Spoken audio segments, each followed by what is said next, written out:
Hey, what's going on, everybody? James here, your ABX audiophile. I appreciate you being here today with me. If you have been following the channel or, any of my crazy, saturating social media stuff that I do, we have been waiting and anticipating for the arrival of the Focal Cora 806s. You can see them right here. Boop. Here she is. We got them in yesterday from Worldwide Stereo. We ordered them from our good friends over there. They shipped them to us. We waited about, I don't know, it was maybe 4 or 5 days for them to get in. I mistakenly, as we always do, can't pull the trigger until Friday afternoon on what we want to buy, and then we're like, oh my god, now I got 2 non-business days to wait for my gear. So if you're going to order gear, do it on a Monday, so you probably get it within that week. Anyway, we finally got them in yesterday.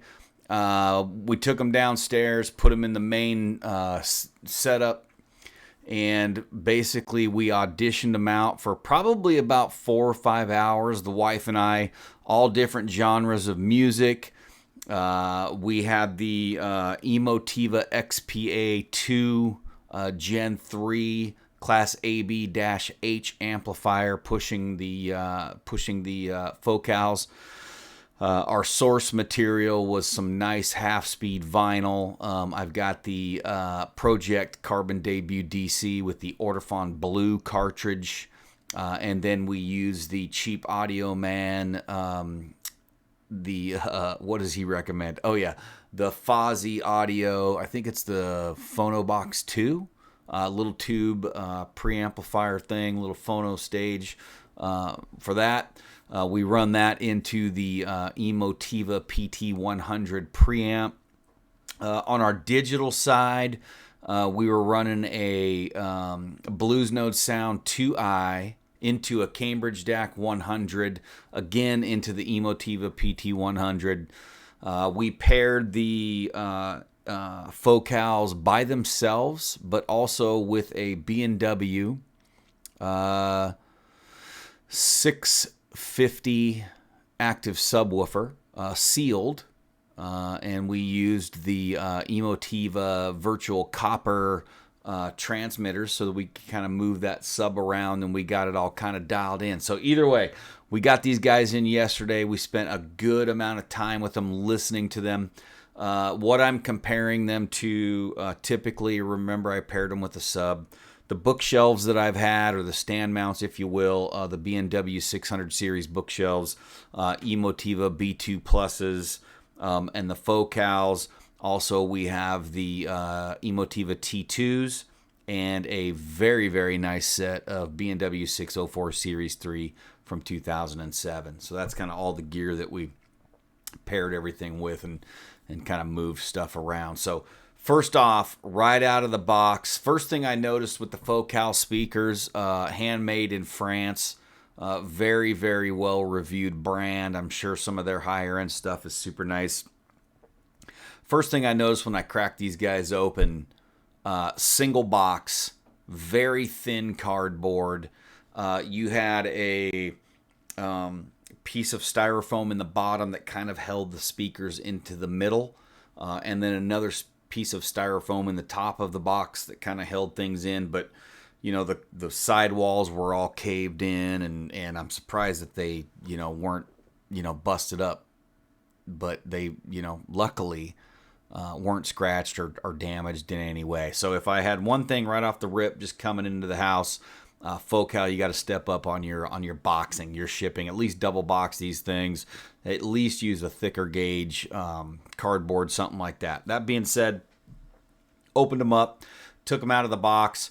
First thing I noticed right off the rip, pulling these things out of the box, is these things weigh nothing. I lifted them up and I was like, holy crap, like, what is this, like 1/4-inch wall material? Like, is this like MDF, like 3/8 thick, like wall? I don't know what it is.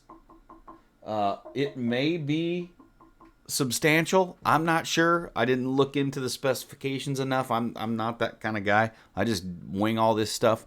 But anyway, I pulled them out of the box and I thought, man, that's a really, really light speaker. So luckily, they got the custom stands, which you can't see all of it here, but they've got a custom stand that you can buy. It's an additional like $180 or something like that to get the faux cow stands that are specifically for these speakers.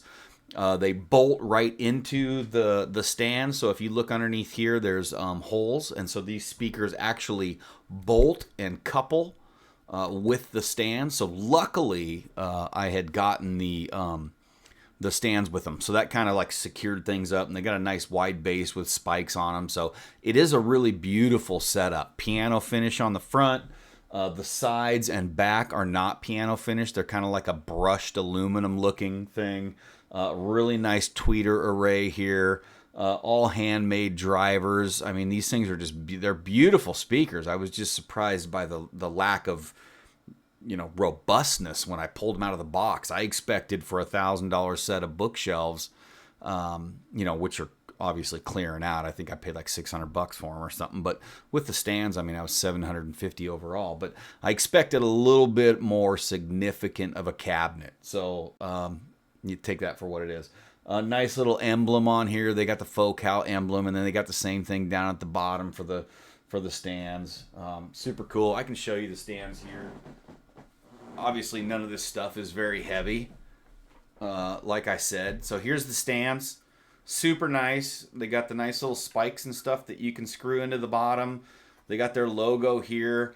Really, really nice speaker. Like I said, it's kind of a brushed aluminum, and then the back is just a nice little 5-way binding post.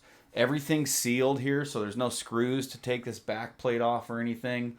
The knobs are super good, work really nice. The little red and black plugs that come with these things, I was watching Steve Guttenberg, the audiophiliac, review these, and he said that he was having trouble getting those little plugs out of the back. I actually had to get a little set of pliers and pull them out. I could not get them out with my fingers. So I don't know what they do, but they got those things in there really good.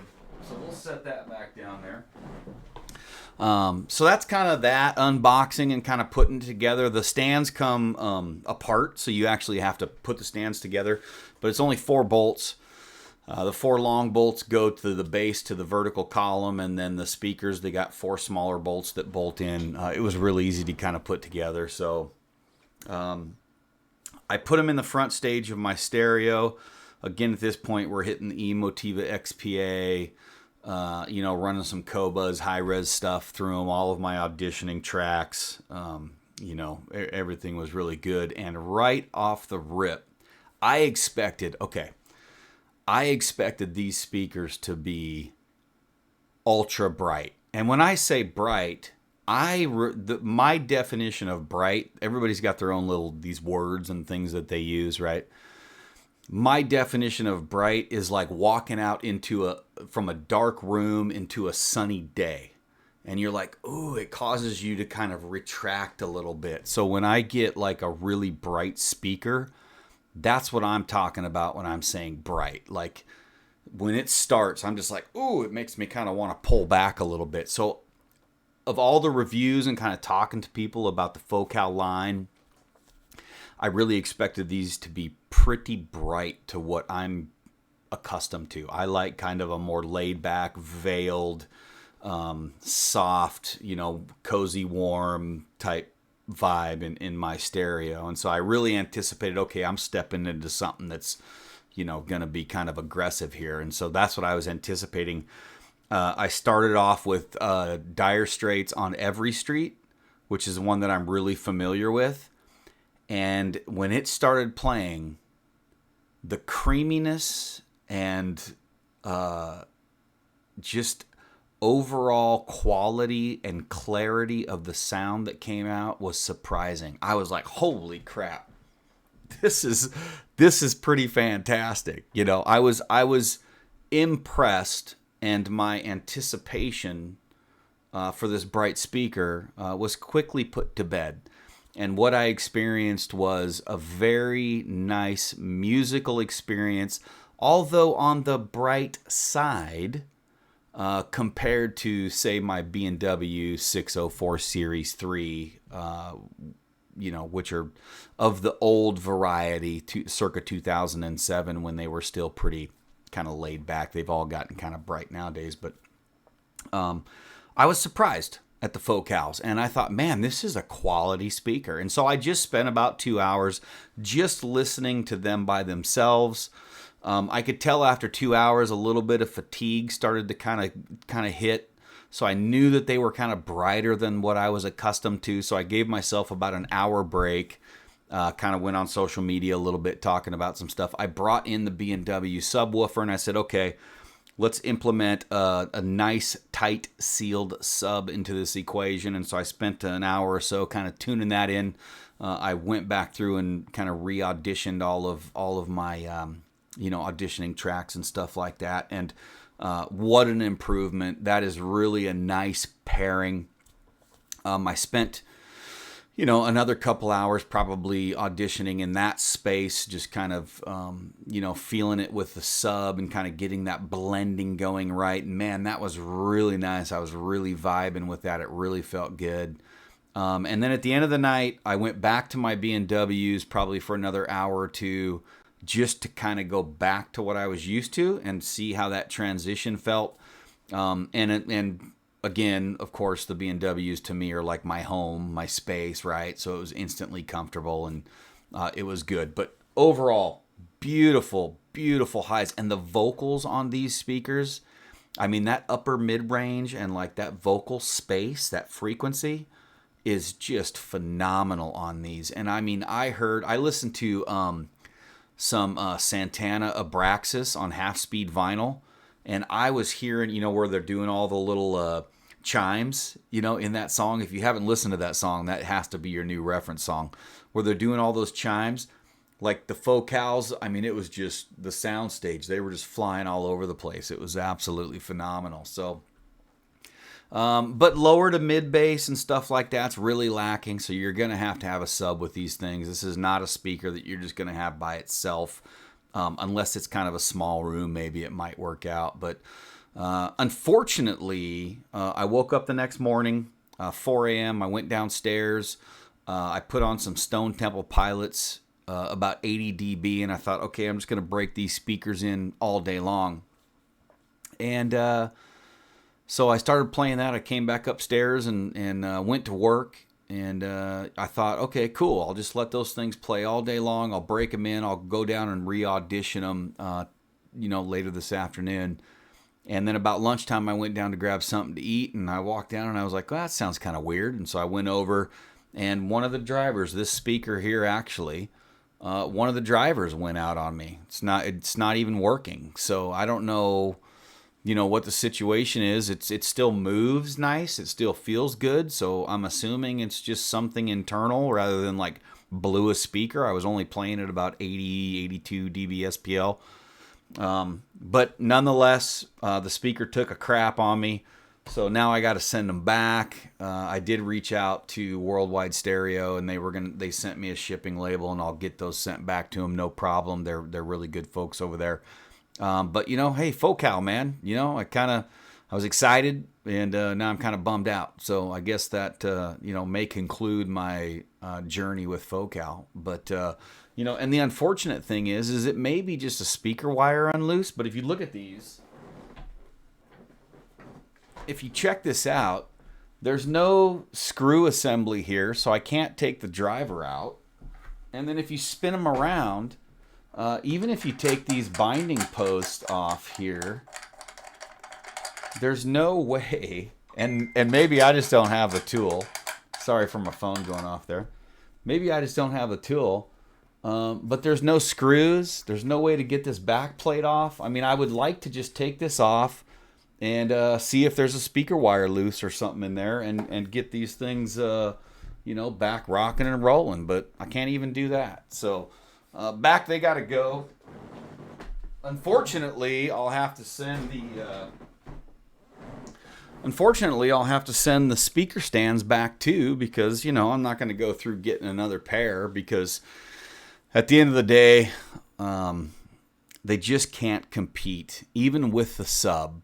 They just can't compete with the towers, the 2007 made in England B&W 604 Series 3 towers. I mean, the B&Ws aren't as bright and clear, but they are so smooth and so accurate. And that mid-range and that mid-lower bass, I mean, it's just a phenomenal speaker. And, you know, Emotiva T2s, Paradigm Monitor 9 V1s, you know, 4 or 5 different sets of bookshelves. I just haven't found anything that has really pulled the B&W 604s away from me. So, I don't know. Anyway, that's my review of the Focal Cora 806s. It's a bummer that I couldn't keep them longer, but the journey ends here.